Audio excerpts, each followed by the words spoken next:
Alright, we have a LearnWake analysis video. This is a user clip uploaded by, looks like janzy.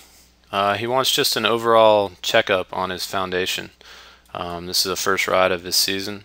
So we're going to go through this video real quick, and I'm going to give you a couple key points on each trick that you could work on or improve. There's a lot of tricks in this video, so we'll just go through it real quick, and like I said, 1 or 2 key points for each trick.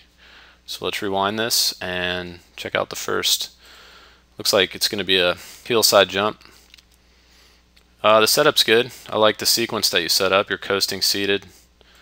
The one thing I did notice, like you stand really tall, everything's fine here, but when you land, you'll notice that, see right there? Let's rewind it just a touch. Your chest is way forward. Hold on, let me stop it in the right spot. Right there. Right around here, you want, when you hit the water, you want your chest to be further back, and you want to land against the rope. Use the rope basically as a support system. What you're engraving here, your chest coming forward, is eventually going to turn into kind of a hips out wake jump, which will give you bad habit for some spins down the road, like hillside frontside 360s. Even hillside frontside 180s you'll end up having some problems with. So right here, try to anticipate landing chest back or shoulders back against the rope to continue your out edge on the landing. For the most part, your heel side jumps look pretty good, like you stand tall through the wake and everything. One thing I wanted to point out, and I'm going to switch videos here, this is your toe side approach, and notice how the board isn't really turned all that much pointing towards the wake. Let's switch to, I know this is going to be, you're goofy and I'm regular, but I want you to check out the difference in board position. You can see how the board is turned much further as I get closer to the wake, and that's why I'm able to produce more pop than you on your toe side jump. So if you got the board turned more towards a backside slide position, you're going to have more force up against the bottom of the board when you take off through the wake. So let's rewind this and kind of watch the jump. Your upper body position on the approach isn't bad. Your hips could be a little bit further forward, but it's just the board is hardly turned as you go through the wake. And this clip goes by pretty fast, so it's kind of hard, and you can see that you case the wake. You might want to reference the cleaning up toe side pop instructional video and do that drill a little bit more frequently this season to kind of fix that position. Alright, let's move on to the next trick. Same thing, good setup, everything's good here. You could have your chest a little bit further back in this position, but not really that big of an issue. And then I like how you stand tall right here. But then again, that same position on the landing, your chest is coming forward. Try to land with your chest facing the back of the boat, but against the rope, back on your heel side edge, just to form good habit for tricks down the road. And again, we see how the board's not twisted on your toe side approaches, and that's just why you're not getting a lot of pop. Get that board turned, you'll just get a lot more pop. That jump was a lot better than the last because you stood taller. If you combine that with a good edge, and you can kind of see how what I was talking about earlier on your heel side frontside 180, how it can make you land back on your heels. So let's check that out. So right, that's not too bad.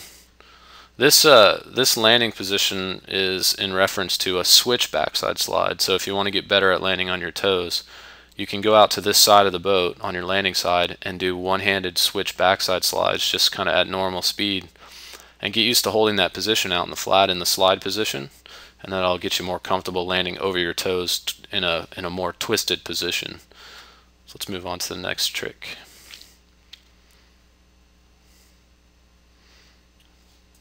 Switch 180 right there. Let's check that out again. One thing I want to kind of stress is, let's hold on, wait till it cues up. So right here, you don't take as big of an approach as you do on your regular side. What I would do is I would think about swinging out faster and further on your switch stance approach, just to kind of compensate for your lack of comfort and lack of ability to edge heel side switch into the wake, and that'll help you go bigger on these half cabs. You also want to sit down a little bit lower than you would on regular, because that way you'll actually be forced to put more legs into the jump, which will give you more height. So swing out further So let's say, for example, if your edge out on regular heel side is 15 feet, try to edge out faster and go out to like 20 feet on switch, and then sit down a little bit further than you normally would on regular to kind of compensate for the lack of comfort and lack of ability. And that'll kind of equalize them a little bit more, and you'll get better pop and probably be able to clear the wake on that switch 180. Alright, heel side back roll. Let's check this out. Okay, so basically you're setting up in the same position for most every tricks, but now you've moved on to an invert and you're still with the same kind of seated position. I would try to keep your shoulders, or your body I should say, straighter from your shoulders to your knees for this trick, and that'll help you get more leverage on the line and more pop at the wake. So let's watch as the position gets more seated as you. So right there, that's really seated. Now it's going to be really hard to recover from this position and stand tall through the wake or load the line. Your chest should be a lot further back right here, and that'll actually get you more line tension, more pop, and help you rotate with your hips more forward, which is just a better back roll technique. And that's kind of why you case the wake and don't clear the wake right here. So see how your hips are out right there? So that's all due to how you're starting your edge and how the edging position kind of gets worse and worse as you get closer to the wake. So we need to get those hips up.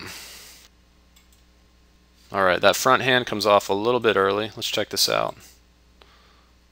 You're stopping your edge, but look how early your front hand comes off. I would try to keep two hands on the handle until at least halfway through your rotation. I mean, until you're up here in the air.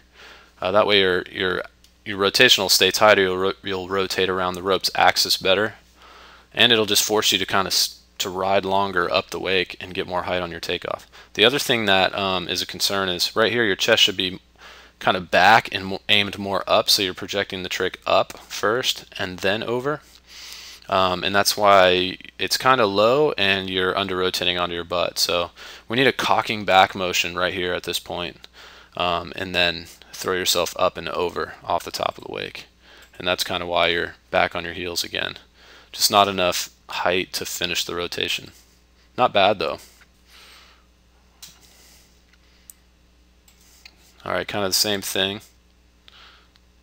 Let's look at this last attempt. So probably went flat a little bit too early on this one, and that'll cause you to actually take off early. But see how your chest is still pointed down?